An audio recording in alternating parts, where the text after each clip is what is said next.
ওহে প্রিয়তমা, আশা করি ভালো আছো। আমি জানি এই চিঠি তোমার কাছে কখনোই পৌঁছাবে না, তবুও মনের ভেতর জমে থাকা না বলা কিছু কথা চিঠিতে ব্যক্ত করলাম। পাঠ্য বইয়ের পড়ার মতো মুখস্থ করে আসা হাজারো কথা থেমে যেত তোমার সুনিপুণ চোখের চাহনিতে। কথা বলতে গিয়ে গলা শুকিয়ে কাঠ হয়ে যেত। যে তৃষ্ণা পানিতে নিভরণ সম্ভব হতো না, যে তৃষ্ণা ছিল তোমার সঙ্গে কথা বলার তৃষ্ণা। তোমার স্পর্শে দ্রুত গতিতে বেড়ে যেত হৃদয় স্পন্দন।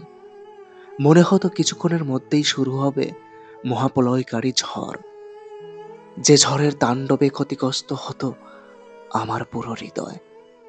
তোমার মতো এমন মোহিত অদ্বিতীয় সৌন্দর্যমণ্ডিত ভুল আমি আগে কখনো দেখিনি।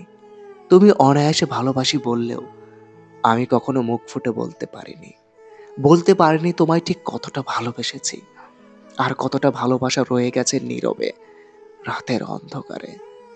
তুমি হয়তো ভুলে গেছো সেসব পুরনো কথা, অথচ আমি আজও ভুলতে পারিনি কিছুই।